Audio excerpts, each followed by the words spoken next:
Sementara itu BMKG merilis video peringatan dini bencana alam nasional berupa kekeringan maupun banjir yang berpotensi terjadi hingga akhir Juli 2020. 64% wilayah Indonesia telah memasuki musim kemarau di mana Kupang, Nusa Tenggara Timur status awas karena mengalami deret hari kering yang cukup panjang hingga 70 hari. Sementara wilayah berdasarkan potensi curah hujan tinggi, perakiran potensi banjir terjadi di Sulawesi Tengah bagian timur dan Papua bagian tengah.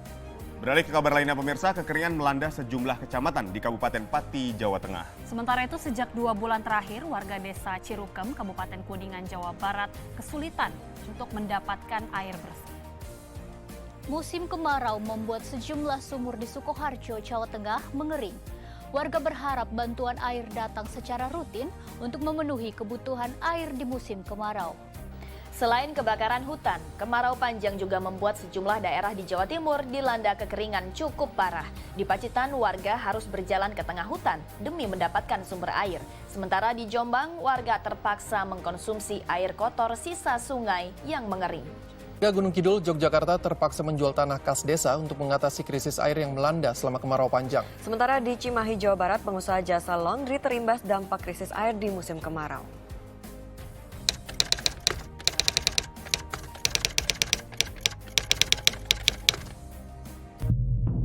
Hingga Juni 2017, ada 27 kabupaten yang terdiri dari 266 kecamatan di Jawa Tengah yang berpotensi kekeringan saat musim kemarau.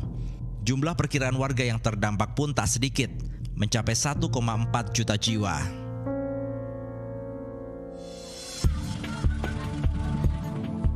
Sebagai langkah siaga, BPBD Jawa Tengah alokasikan dana 600 juta rupiah dan logistik 3.000 tangki air yang siap didistribusikan.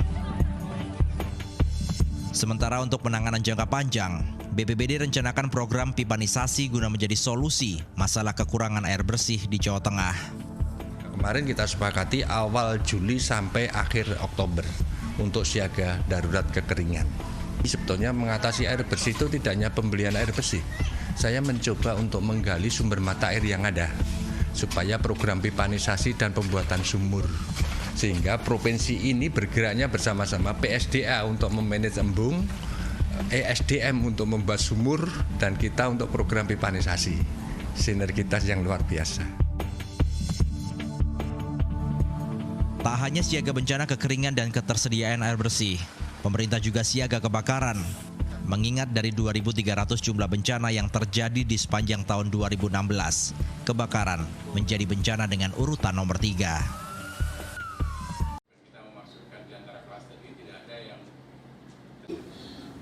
Daerah-daerah yang terjadi kekeringan memang ada spot-spot terus oleh Kepala BNPB sendiri. Ya.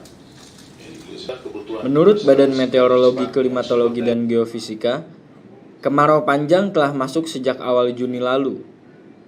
Kini kemarau dikhawatirkan membawa bencana kekeringan.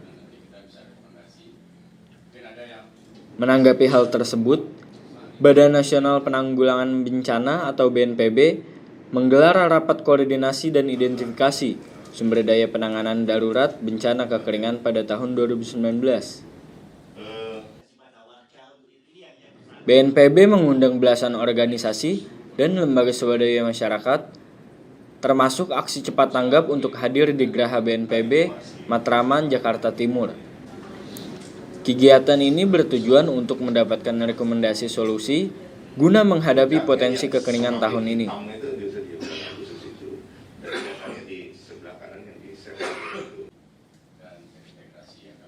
Direktur Kesigapan BNPB menjelaskan, pihaknya akan mencoba memantau wilayah-wilayah yang mulai terdampak. Yang pertama kita lakukan adalah kita terus melakukan monitoring ya.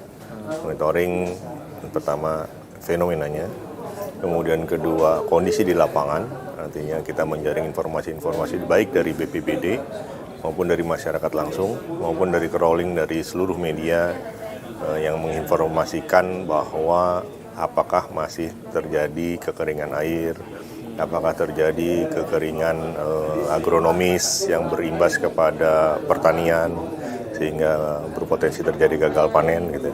Lalu kita melakukan upaya-upaya intervensi. Intervensinya dengan mendorong BPBD memberikan bantuan air bersih kepada masyarakat atau melakukan upaya mitigasi atau Bahkan hingga yang paling ekstrim kita akan melakukan teknologi modifikasi cuaca agar terjadi hujan pada daerah-daerah yang mengalami kekeringan ekstrim tadi. Lembaga yang hadir pun memberikan penjelasan terkait aksi-aksi mitigasi kekeringan yang telah dilakukan. Seperti misalnya ACT yang telah melakukan distribusi air bersih di 12 kabupaten sejak pertengahan tahun 2019 ini. Ada sumur wakaf di Desa Keramasan, Kecamatan Kertapati, Palembang, karena di wilayah itu belum tersentuh penyediaan air dari PDAM. Juga setiap hari warga di sana itu memanfaatkan air sungai itu untuk mandi. Bambang sangat mengapresiasi lembaga terkait atas aksi-aksi dan masukan yang telah mereka berikan selama ini.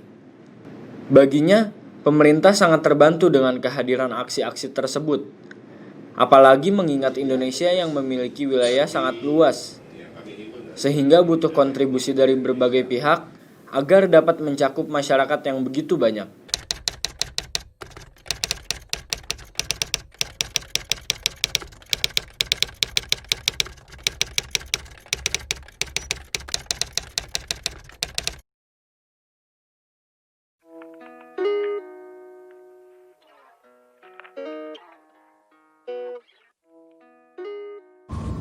Sahabat tangguh, wabah kekeringan kerap melanda di beberapa wilayah tanah air, terutama saat musim kemarau panjang. Akibatnya, warga kesulitan air bersih, baik untuk keperluan minum maupun kebersihan. Arti kekeringan adalah ketersediaan air yang jauh di bawah kebutuhan air, baik untuk kebutuhan hidup, pertanian, kegiatan ekonomi, dan lingkungan. Nah, gimana sih caranya mengantisipasi saat kekeringan tiba? Membangun embung. Membangun embung atau sejenis waduk dengan skala besar bisa menjadi salah satu solusi. Sebab selain bisa menampung debit air yang cukup besar, embung juga bisa jadi wadah air bersih jika sewaktu-waktu kita mengalami kekeringan. Memperbaiki saluran irigasi. Sahabat tangguh, jika sungai kering, hujan tak kunjung datang, saluran irigasi menjadi penting untuk dimanfaatkan kala musim kemarau panjang tiba.